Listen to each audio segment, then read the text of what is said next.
बिस्मिल्लाहिर्रहमानिर्रहीम। मेरी शादी को 2 माह हो चुके थे और ये 2 माह कैसे गुजरे मुझे पता ही नहीं चला था। मैं अपने शौहर के साथ बहुत खुश थी क्योंकि वो मेरे बहुत लाड उठाता था। इसीलिए मैं अपने माजी को भुलाए अपनी नई जिंदगी गुजार रही थी। हाँ, ये बात सच थी कि मैं अपने शौहर से मोहब्बत नहीं करती थी, लेकिन इन 2 माह में कैसे अशफाक ने मेरे दिल में अपने लिए जगह बना ली थी, मुझे इस बात का पता ही नहीं चला था।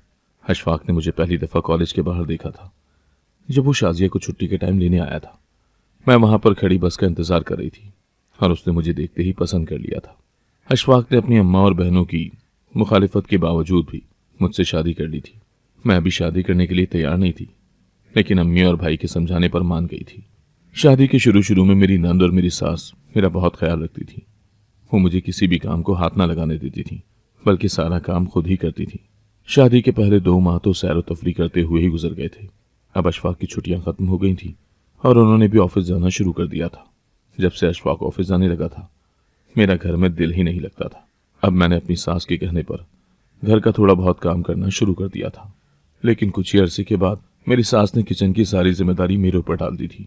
मैं भी चुप करके सारा दिन काम करती थी, लेकिन जैसे ही शाम हो जाती थी, अशफाक के घर आने का टाइम हो जाता था, तो मेरी सास बहाने से किचन में आती और मुझसे कहती, जाओ बेटा, जाकर नहा लो, फ्रेश हो जाओ, तुम्हारा शौहर आने ही वाला होगा।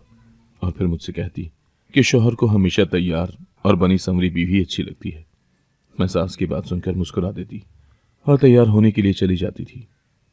अभी मुझे किचन से गए हुए कुछ ही देर हुई होती थी कि अशफाक घर आ जाते थे। घर आते ही वो सबसे पहले अपनी अम्मी के पास जाते थे। अशफाक आंटी को यूं किचन में खड़ा काम करता हुआ देखकर उनसे कहते, अरे अम्मी, भला आप क्यों किचन में काम कर रही हैं? आपकी ये उम्र है काम करने वाली। तो मेरी सास फौरन से कहती कि बेटा, सुबह से शाजिया अकेले किचन में खड़ी काम कर रही थी, अब वो थक गई है और थोड़ी देर को आराम करने के लिए अपने कमरे में गई है। इसीलिए मैंने सोचा कि जो थोड़ा बहुत काम बच गया है वो मैं खुद ही कर लेती हूँ। तो अम्मी की बात सुनकर अशफाक कहता था, अम्मी, आप नाजिया से कह देती, आखिर वो भी तो इस घर का ही फर्द है, मेरी बीवी होने के नाते उसकी भी तो कुछ जिम्मेदारी बनती है। तो अशफाक की बात सुनकर जल्दी से मेरी सास मेरे शौहर को कहती, अरे तुम रहने दो बेटा, अगर तुम्हारी बीवी इस घर को भी अपना घर समझती तो उसे कुछ भी कहने की जरूरत ना पड़ती, बल्कि वो खुद ही उठकर काम कर लिया करती।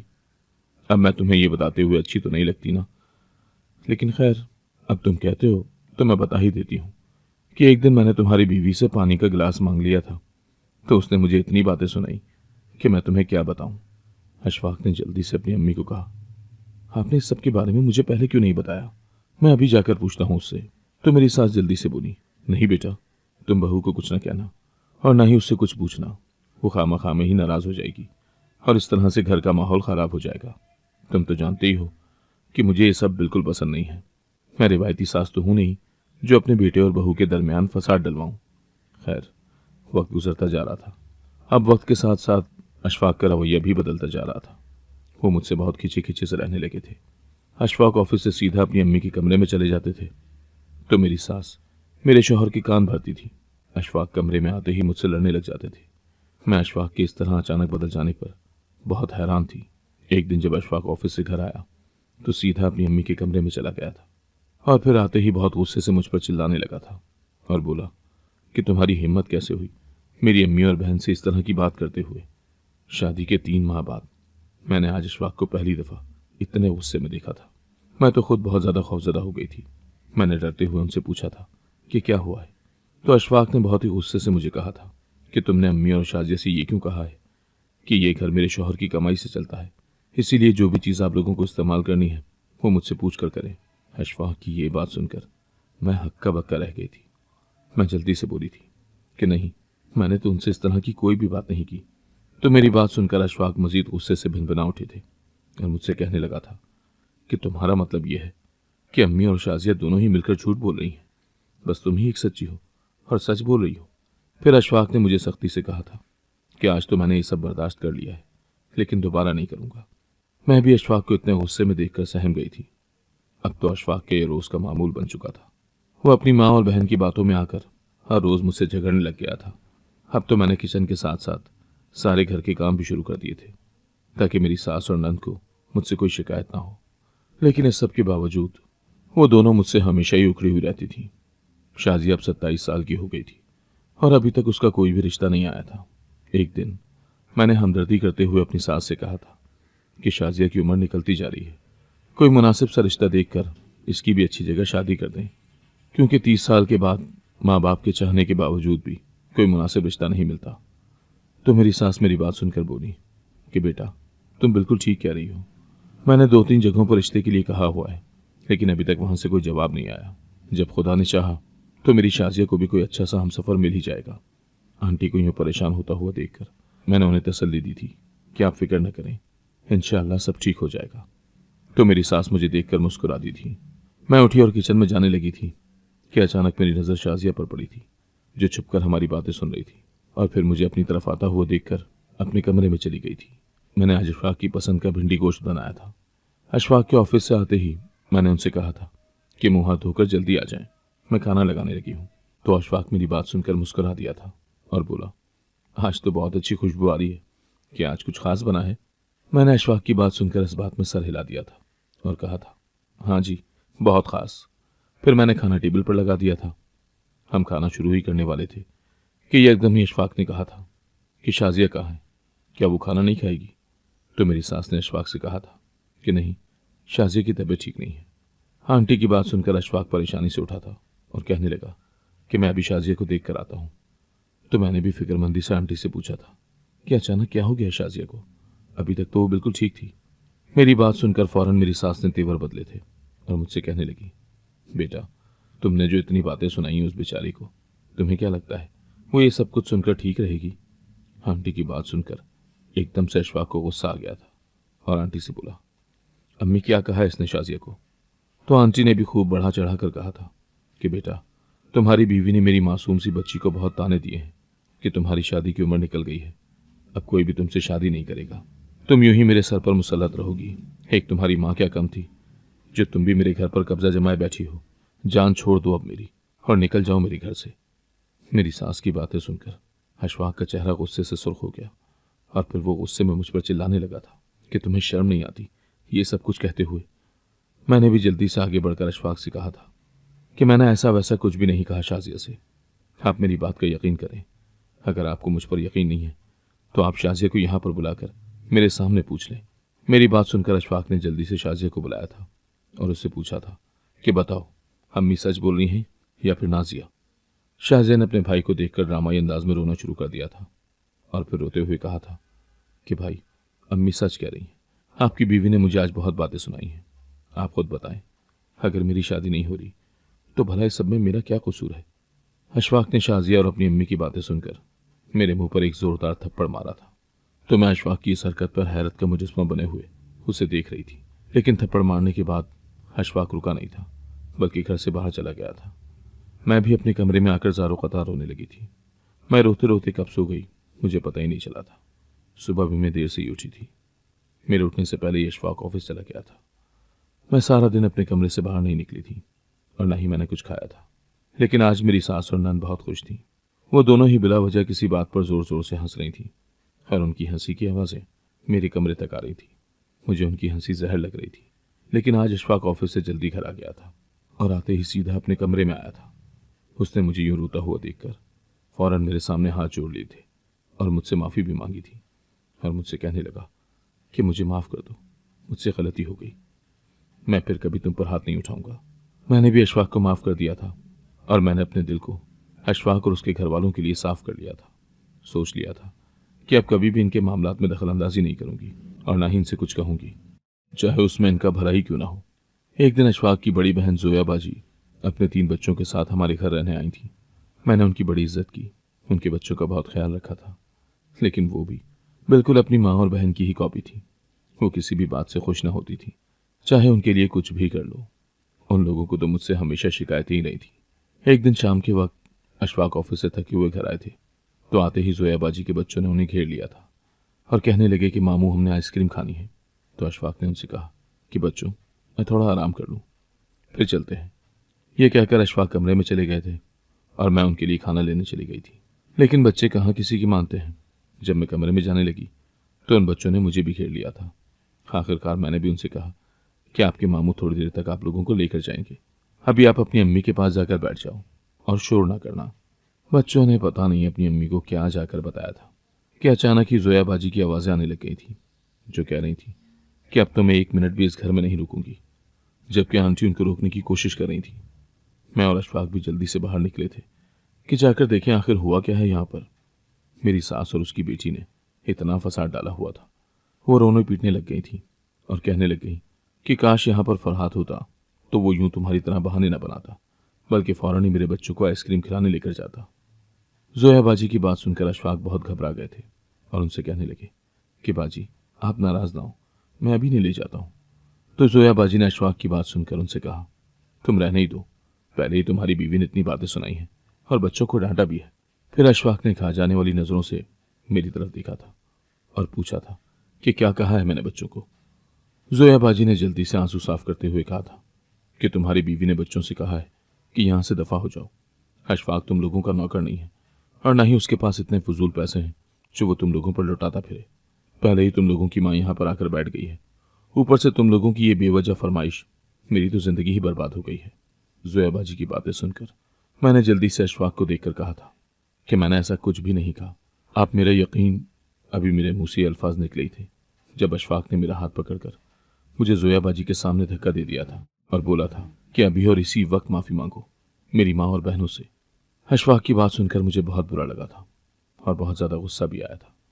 तो मैंने चिल्लाते हुए कहा था कि किस बात की माफी मांगू, जब मैंने इनसे ऐसा वैसा कुछ भी नहीं कहा। तो मेरी बात सुनकर अशफाक ने ना आओ देखा ना ताओ फौरन से मेरे मुंह पर एक जोरदार थप्पड़ रसीद कर दिया था। आज ये दूसरी दफा था जब अशफाक ने अपनी माँ और बहनों की बातों में आकर मुझ पर हाथ उठाया था और अब मुझे उस इंसान से घिन आने लगी थी। इस बात को 3 दिन हो गए थे और उन 3 दिनों में मैंने अशफाक से बिल्कुल भी बात नहीं की थी, जबकि वो हर वक्त मुझसे माफ़ी मांगता रहा था। एक दिन अशफाक ने ऑफिस से छुट्टी कर ली थी और मुझसे कहने लगा कि आज तो मैं तुम्हें मना कर ही रहूँगा, इसीलिए तुम अच्छे से तैयार हो जाओ। हम लोग घूमने फिरने जा रहे हैं, मैं तुम्हें खूब शॉपिंग करवाऊंगा, हम लोग डिनर भी बाहर करेंगे। लेकिन मेरा बिल्कुल दिल नहीं करा था कहीं भी जाने को, इसीलिए मैंने अशफाक को मना कर दिया था, लेकिन वो भी अपनी जिद पर कायम था और मुझे मना कर ही रहा था। आज का दिन बहुत अच्छा गुजरा था, हमने बहुत एंजॉय भी किया था और रात को हमें आने में देर हो गई थी। जैसे ही हम लोग घर में दाखिल हुए थे, मेरी सास ने मुझे और अशफाक को आड़े हाथों लिया था, बहुत बातें सुनाई थी। फिर अशफाक को कहने लगी कि अपनी बीवी को घुमाते वक्त तुम थकते नहीं हो, बस अपनी बहनों और उनके बच्चों को घुमाते वक्त ही तुम पर सारी थकावट आ जाती है। अशफाक अम्मी की बातें सुनकर बहुत शर्मिंदा हो गया था और कहने लगा कि ऐसी तो कोई बात नहीं है। तो फिर मेरी सास झट से बोली, अगर ऐसी बात नहीं है तो फिर क्या तुम्हारी बीवी तुम्हें रोक देती है। आंटी की बात सुनकर मुझे बहुत बुरा लगा था, इसीलिए मैं वहां पर रुकी नहीं थी, बल्कि फौरन ही अपने कमरे में आ गई थी। तुम ये अपनी बीवी के तेवर देख रहे हो ना, पता नहीं इसको गुरूर किस चीज का है। मुझे जाते हुए पीछे से आंटी की आवाजें आ रही थी।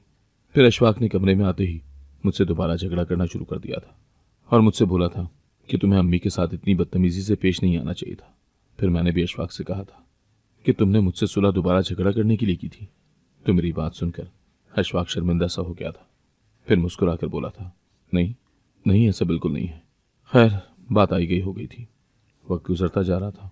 अब भी मेरी सास और नंद का रवैया मेरे साथ ठीक नहीं हुआ था, इसीलिए अब मैं भी पहले से बहुत ज्यादा मोहतात हो गई थी और बस काम के वक्त ही कमरे से निकलती थी। अगर शाजिया और आंटी मुझसे कोई बात करती तो मैं उन्हें प्यार से जवाब दे देती थी, क्योंकि उनके रोज रोज के झगड़ों में मैं अब बहुत तंग आ चुकी थी।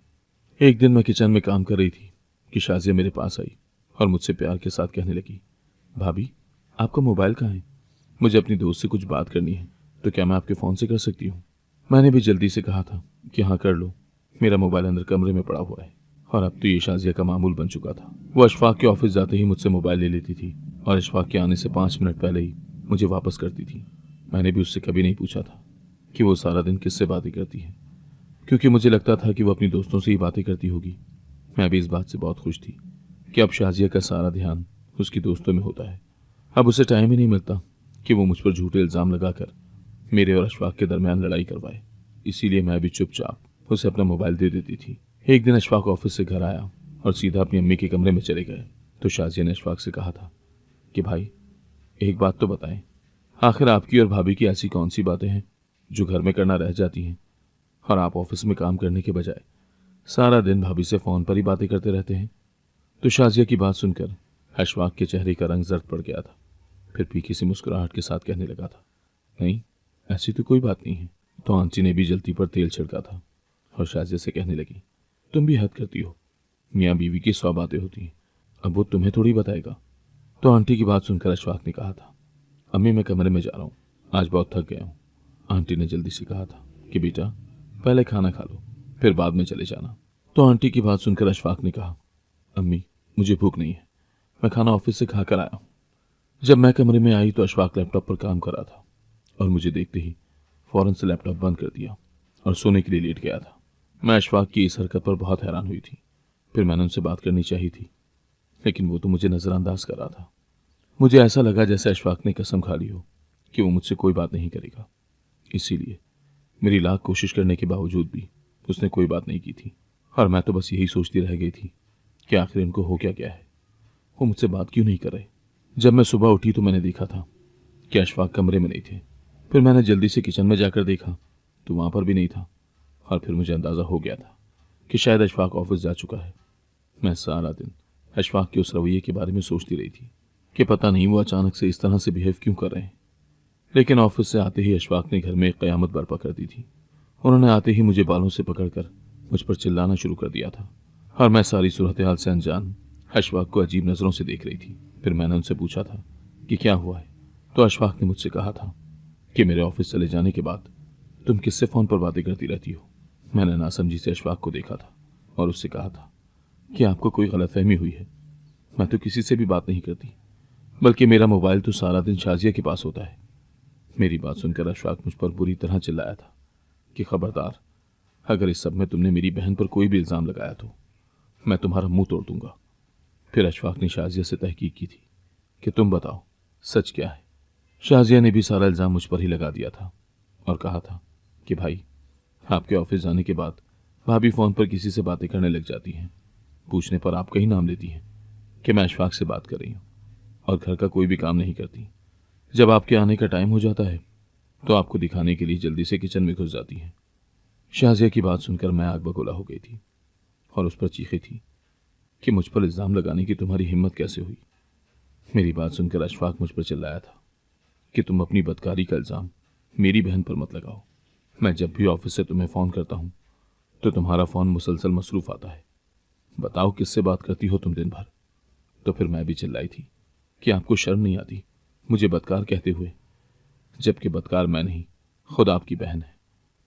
आंटी जो कब से खामोश खड़ी तमाशा देख रही थी आगे बढ़ी और मुझे मारने लगी थी। तो मैं भी अशफाक पर चिल्लाई थी कि आखिर किस तरह के मर्द हो तुम, मुझे अपने घर वालों से पिटवाते हुए तुम्हें शर्म नहीं आती। तो उल्टा अशफाक मुझ पर ही बरस पड़ा था और बोला था कि हाँ, नहीं आती शर्म, तुम जैसी औरत के साथ ऐसा ही होना चाहिए जो अपने शौहर के होते हुए गैर मर्दों के साथ चक्कर चलाती है। तो फिर मैं भी चीखी थी कि मैं जा रही हूँ यहाँ से, मुझे अब और नहीं रहना यहाँ। पहले तो मैंने ये सब बर्दाश्त कर लिया, लेकिन अब नहीं करूँगी, क्योंकि बात अब मेरे किरदार पर आ गई है। मैं जाने ही लगी थी कि अशफाक ने कहा, अगर तुमने एक कदम भी यहाँ से निकाला तो मैं तुम्हें तलाक दे दूंगा। फिर मैंने भी कहा था कि दे दो। अभी मैंने कदम ही उठाया था कि अशफाक ने मुझे 3 बार तलाक दे दी थी। मैं अशफाक की इस हरकत पर उसे बेयकीनी के साथ देख रही थी और फिर अपने कमरे में जाकर अपना सामान पैक करने लगी थी। अशफाक रोता हुआ मेरे पास आया था और रोकर मुझसे माफ़ी मांगने लगा था और बोला कि मुझसे गलती हो गई है, मैंने शाजिया की बातों में आकर तुम्हें तलाक दे दी है, लेकिन हम मिलकर इसका कोई हल निकाल लेंगे। अभी हम बात ही कर रहे थे कि आंटी की आवाज़ आई, फरहाद, माँ सदके जाए तुम्हारे, तुम आ गए हो। तो जल्दी से अशफाक भी कमरे से बाहर निकल गया था और फिर थोड़ी देर के बाद आया और मुझसे कहने लगा, अल्लाह ने हमारी सुन ली है। मेरा भाई फरहाद, जो हमारी शादी से पहले घर वालों से नाराज़ होकर चला गया था, वो सऊदी अरब में मस्जिद नबी में सफाई का काम करता है, आज वापस आ गया है। मैंने उससे बात कर ली है, वो तुमसे हलाला करने के लिए राज़ी है। फिर अशफाक ने कहा था, आ जाओ फरहाद। फरहाद को देखते ही मैं हलाला करने के लिए तैयार हो गई थी। मैं दुल्हन बनी अपनी माजी के बारे में सोच रही थी जब हमारे 4th ईयर के पेपर हो गए थे। सना की शादी की तैयारियां उरूज पर थीं। हम सब दोस्तें बहुत खुश थीं और सना की शादी की हर तकरीब में भरपूर शिरकत कर रही थी। मेहंदी का फंक्शन शुरू होने ही वाला था, लेकिन अभी तक दर्जी ने मेरा सूट नहीं सिलाई करके दिया था, इसीलिए मुझे दर्जी पर बहुत गुस्सा आ रहा था। तो मैंने फरहीन से कहा था कि तुम आ जाओ मेरे साथ, दर्जी की दुकान तक जाना है। आज ये करीम का बच्चा मेरे हाथ से नहीं बचेगा, मैं जान ले लूंगी उसकी। मैं गुस्से से चिल्लाई थी तो फरहीन ने मुझसे कहा था कि बहन थोड़ा आराम से, इतना गुस्सा सेहत के लिए अच्छा नहीं होता।